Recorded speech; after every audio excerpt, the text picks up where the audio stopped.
This is our adventure in April 2024 when we venture into the deep wilderness of Nova Scotia to explore and relax in all the best nature has for mankind to enjoy. Aaron and I team up for a journey into the Tobeatic wilderness area to enjoy sporting in Oakland Lake for an 8-day canoe trip, basking in the rugged beauty that we know and love as the Tobeatic.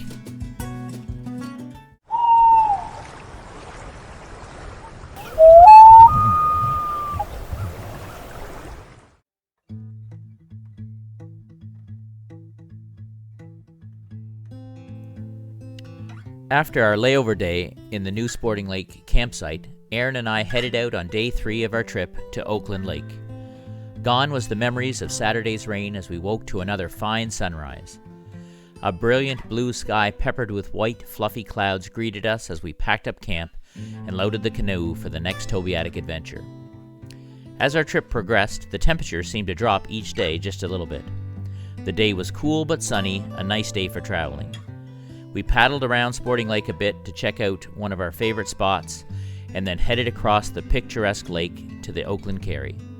Despite over 20 visits to Sporting Lake, I never get used to its rugged beauty. The scenery never gets old, and every time I return, it's like an old friend, patiently waiting to welcome me back.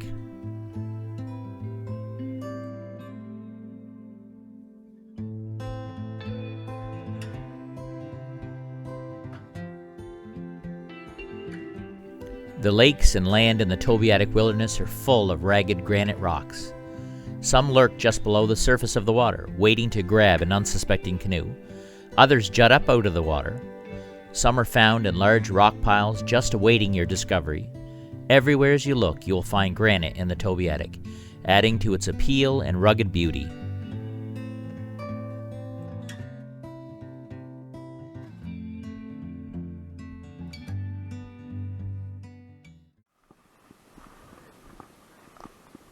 What's that? 13.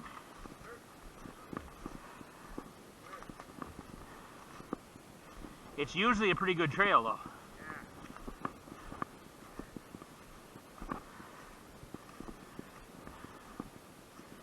It's hard getting the pack up, but it does feel lighter.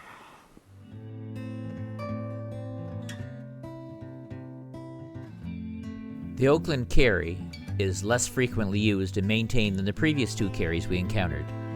It's a 1,300-meter slog through swampy at times, thick at times woods from a cove on Sporting Lake to the upper portion of Oakland Lake. The trail always feels long to my back, despite initially thinking that my pack felt lighter. As you push through the thick hardhacks at the end of the trail, like a supernatural parting of the bushes, you see the beautiful blue sky and waters of Oakland Lake.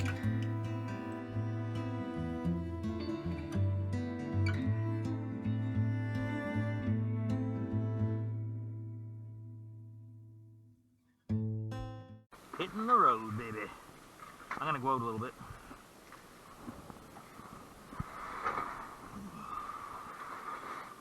Gonna have to. Excuse me.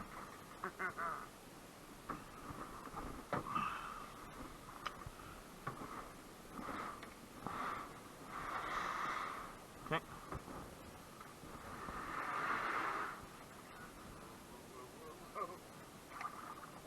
I'm going backwards. Yeah, you forgot to get your guys. There's all the important stuff. All right, you ready there, Mr. Important?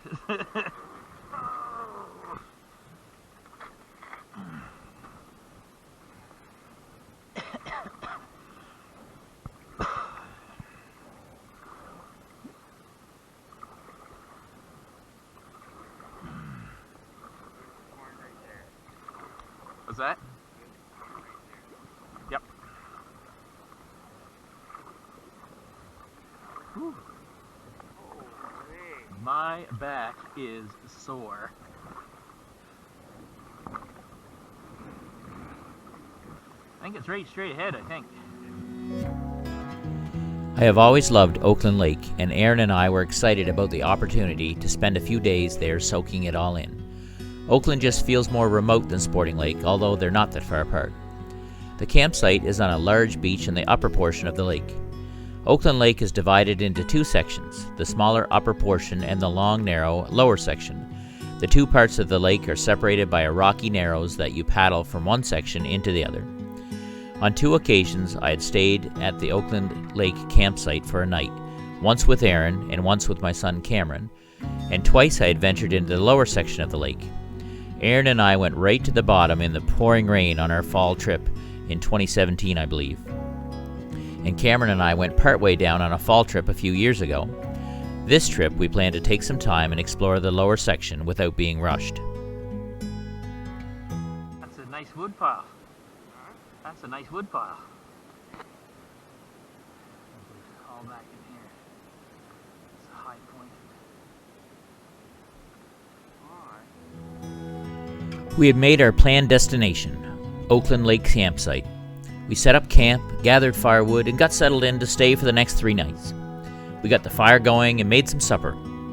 I made my chicken broccoli casserole. It turned out pretty good. We sat around a fire, told stories, and chatted, letting time slip by in the most satisfying way. As the sun dropped, so did the temperature. This night dropped below 0, and it was pretty chilly sitting around even with the fire going.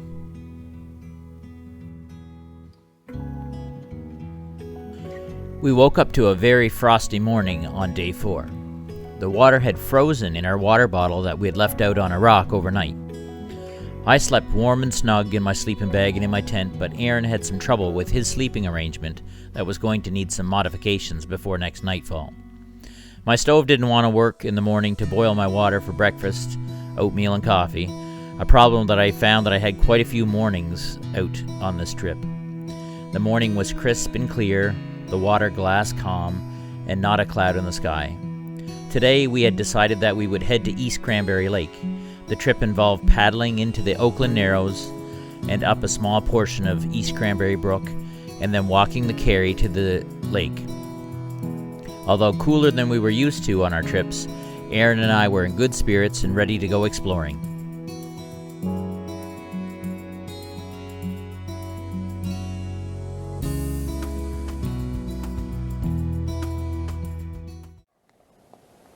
Look at the camera. Oakland campsite. We are goofy.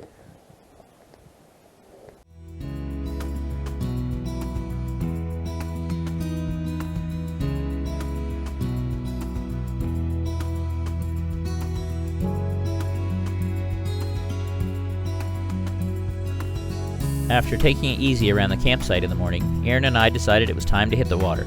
The day was warming, but there was still a coolness in the air that made standing still chilly. We grabbed our lunch and water bottle and headed out for a few hours. We had a pleasant paddle over to East Cranberry Brook from the campsite.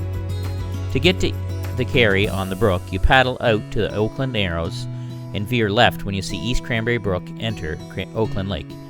It was another beautiful day for a paddle. We were excited to walk the carry and see East Cranberry Lake again.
East Cranberry Brook is like most of the Tobeatic brooks and streams.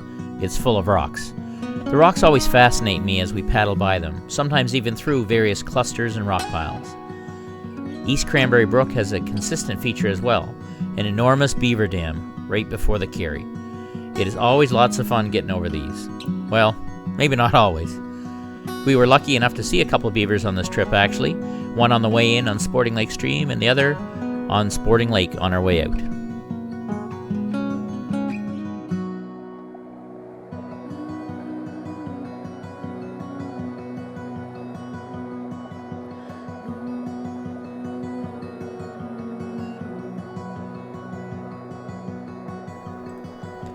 The East Cranberry Carry follows along East Cranberry Brook. Aaron and I found a great spot next to the brook to have some lunch. The rushing spring water was spellbinding, holding our attention as we soaked up the rays of the sun, letting it warm us in the chill air. This spot was truly magical.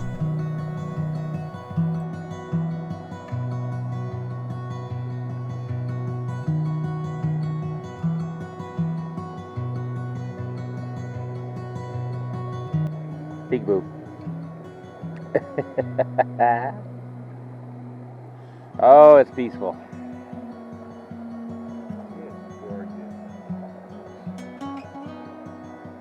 The moments the trips are made of, right here. Look back on this thing. Too much will make. Oh, it's gonna be nice to get back. I can't wait to get to the woods again. Yeah.